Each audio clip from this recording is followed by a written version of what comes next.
Hey, thank you for joining me. Hope you're doing well. The Gnostics were ancient religious mystics who proclaimed gnosis, the Greek word for knowledge, as the way to salvation. To truly realize one's own spiritual essence allowed Gnostic men and women to know the divine directly, without any need for gurus, priests, or other religious figureheads. Gnosticism started around the same time as Christianity, but by the 4th century, the Gnostics were considered heretics, and they became actively suppressed by the Church. Gnostics extracted wisdom from many different sources, texts, and modes of consciousness, accepting insight wherever it could be found. Much of what they did was to get to the truth of this existence and to piece together what exactly happened to form this world we live in. The Gnostic view of the world is unlike any other mythology, and in my opinion, is the most accurate perception of the universe and its story. By the end of this presentation, I will have explained how the Gnostics knew exactly what they were talking about in their understanding of the world, and I will relate it to everything I've been describing in my videos. The Black Sun, the Mother Goddess, Hyperborea, and this matrix we're all living in.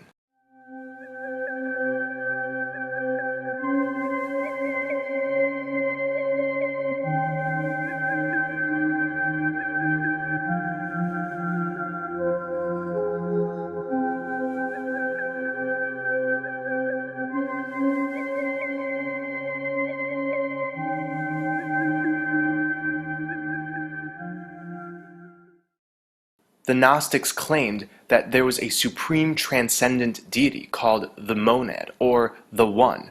The One is where all consciousness sprang from.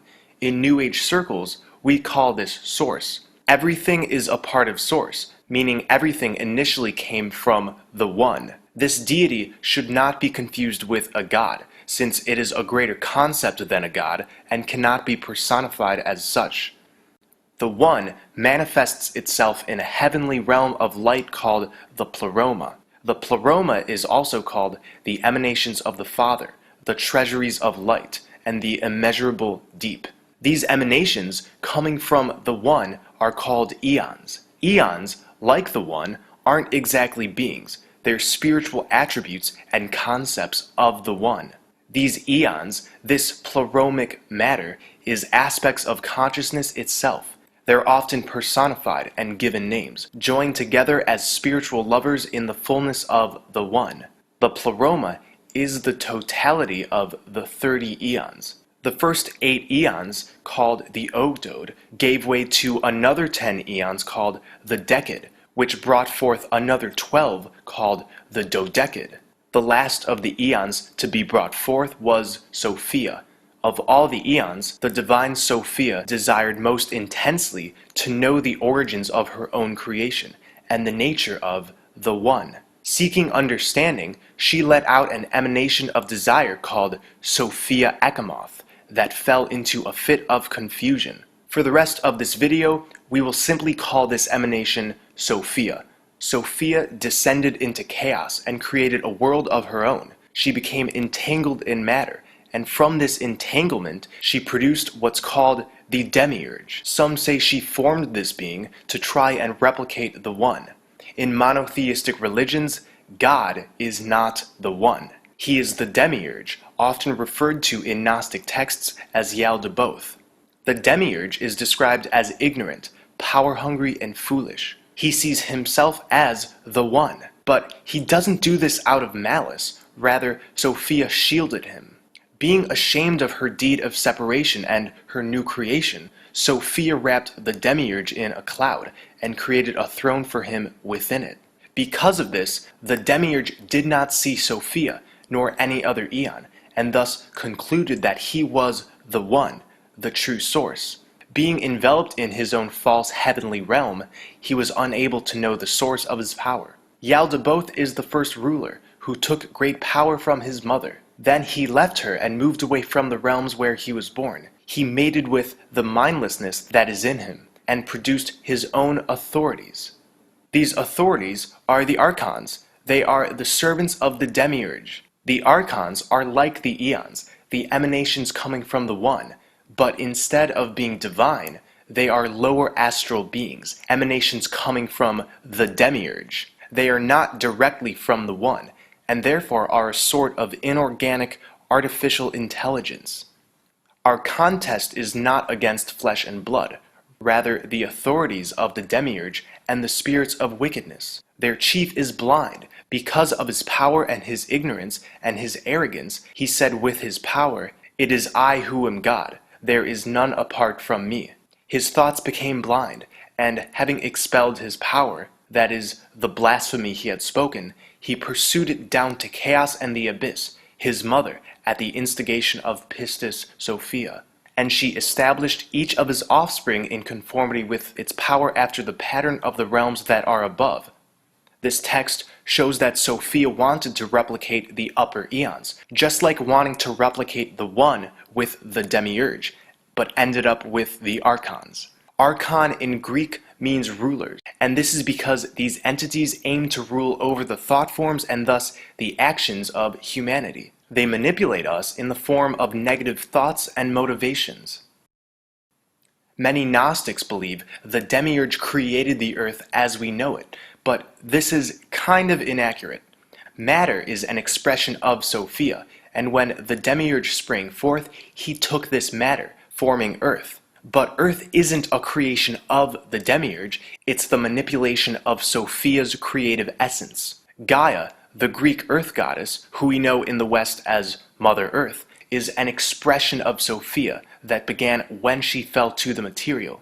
The demiurge manipulated and took credit for this expression and assumed the role of the supreme god. So just to be clear, Mother Earth is a divine feminine force, a part of Sophia, and it's the demiurge who took this essence and bound it by matter, space, and time. Sophia is not only an entity, but personified wisdom. Sophia is the feminine principle that represents the divine in this world, fallen from light above, yet present as the light with and within us. We are aspects of Sophia being played out in this matrix, and thus when each of us reconnect with our own divine potential, we connect with Sophia, with wisdom, and through that connection, help Sophia reconnect with the One. In the Gnostic mind, the Christ is the divine revealer that awakens us from the spell of the demiurge. What happens in the spirit manifests in the physical. As above, so below. The Christ was a physical man and a set of principles that lie dormant within each of us. Whether he was a real man or not does not matter.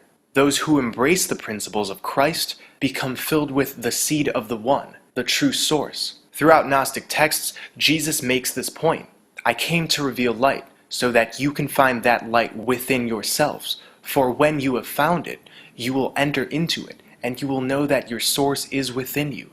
In the Bible, Jesus is also an allegory for the sun above our heads. I explained in my video on the Flat Earth Dome how we are literally the sun. The sun is the summation of our individual auras, shining down on us, our higher selves right above our heads. On this flat plane, the black sun and white sun are two expressions of the same entity. They are the same sun. I've said in previous videos, they are Ra and Amun, the Egyptian personifications of the two suns, who make up the dual entity Amun-Ra. Translated, Amun means the hidden one. This is because the black sun is out of our immediate perception. Sophia is the black sun. The black sun is the cosmic womb of this realm, the direct experience and expression of the primordial feminine force. Check out my video, The Primordial Womb, for a full explanation. So Jesus is the sun, and his feminine half, the black sun, the womb of creation, is Sophia. They are one and the same. And this is why Jesus said, "She is Sophia, my sister, my consort, my feminine half." Mainstream Christianity would have us believe that Christ was only a physical man who must be worshipped to gain external approval and achieve salvation. It's an intentional distortion of the Christ nature that lies dormant within. When we activate our own Christ consciousness, we align ourselves with the Christ and his feminine half, Sophia, who is wisdom. Upon performing this internal work, we clear ourselves of the rule of the archons and the demiurge, and listen to our own divine essence and its needs. We were birthed into this world from our mother's dark womb, just like we were initially birthed from the womb of Sophia, the Black Sun. It's more than likely that we came here through the Black Sun to help Sophia ascend back to the One. We are fragments of Source inhabiting human bodies, underneath all this flesh still connected to the One. We initially came here to merge with the Divine Feminine Force and help Sophia ascend. However, the Demiurge and his Archons implanted the moon in the sky, and its interdimensional light trap recycles those who enter it upon death back into this physical realm, with no memory of ourselves or our purpose. And many of us, because of this, have lost sense of our original mission. It's an energy extraction matrix we're in which the Archons can run rampant and further the spiritual confusion of humanity. These originally divine bodies were genetically altered at some point in our timeline. When and by who doesn't really matter. We were somehow infused with reptilian genes to give us a more fight or flight, beast-like nature. And this is why we have what's called a reptilian complex. The reptilian complex is responsible for fear, aggression, and dominance, the same toxic masculine principles that are expressed in our current reality. We live in a realm illuminated by two distinct suns. At the center, where all compasses point to, is an exit hole from this part of flat Earth to a parallel land. In this land lies the Black Sun, which emits a divine green light that shoots out of the center hole as the Aurora Borealis. Beyond this visible astral light is where we find Hyperborea. Hyperborea is the name of an ancient Greek paradise. The word itself means beyond the Aurora Borealis. Hyperborea is free of death, famine, war, and disease. Those who live there are in perpetual higher consciousness, harnessing the sacred green astral light, which is sometimes called Vril. In the book The Coming Race, Edward Bulwer Lytton describes a harmonious subterranean race of superbeings powered by this Vril energy.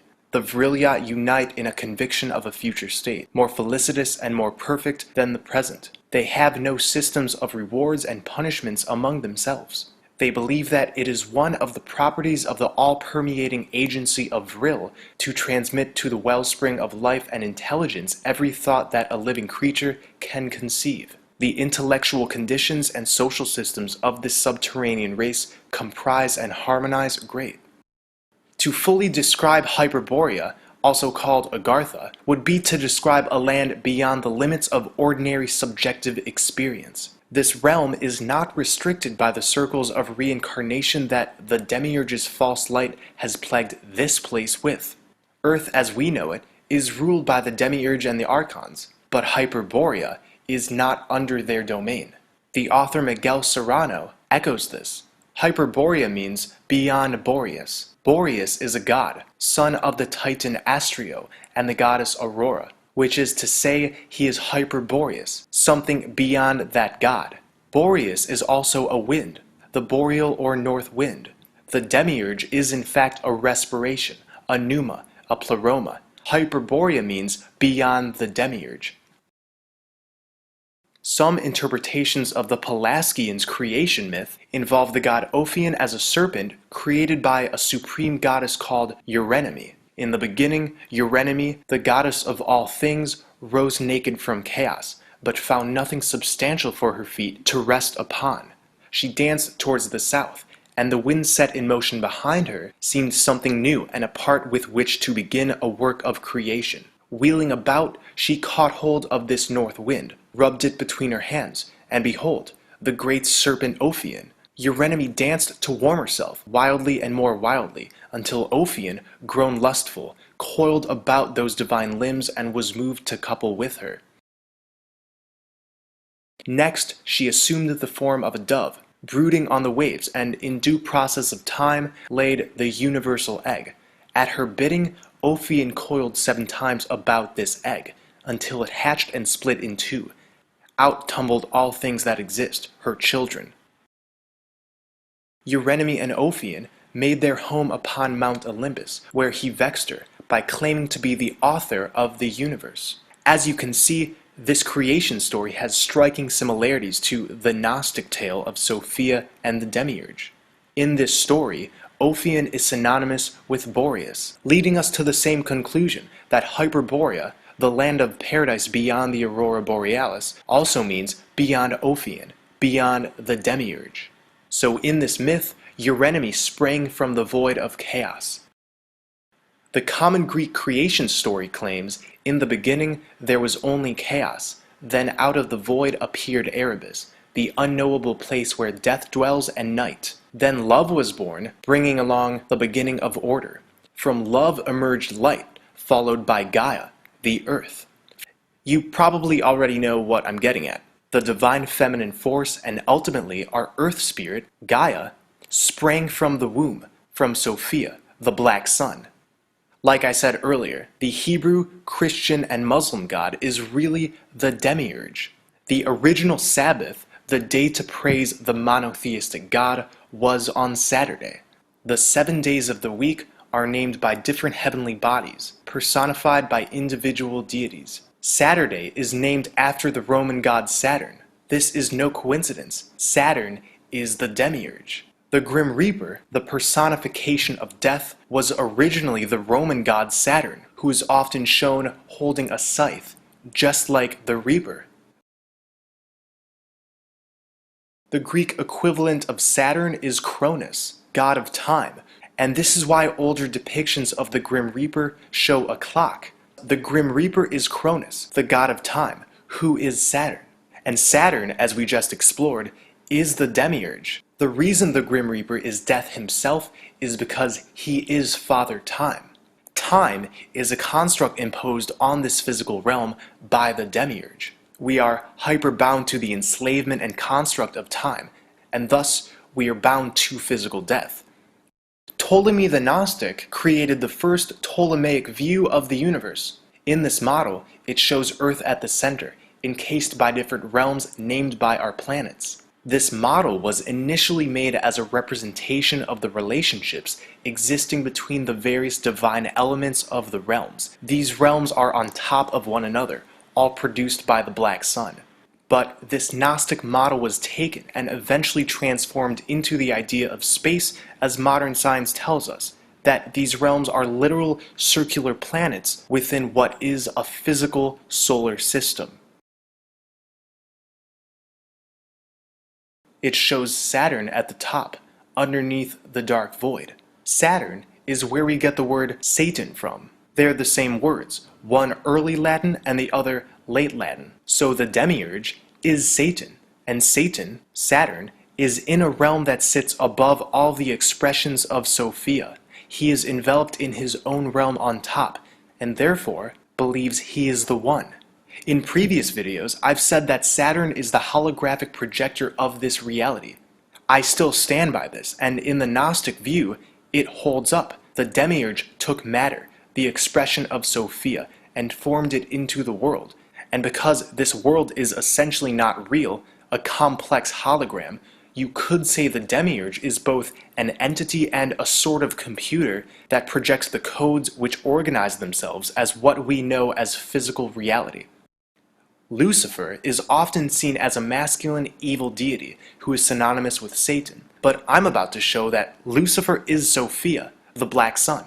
When Sophia was a part of the Pleroma, she was the personification of the wisdom in the mind of the source, of the one. You could say she was one of the most beautiful of the Pleroma, just like Lucifer is often considered to be one of God's most beautiful angels. Like Lucifer, Sophia fell from heaven as a sort of divine rebel. The elite love to invert everything, so what was originally a feminine deity, they transformed into a masculine one.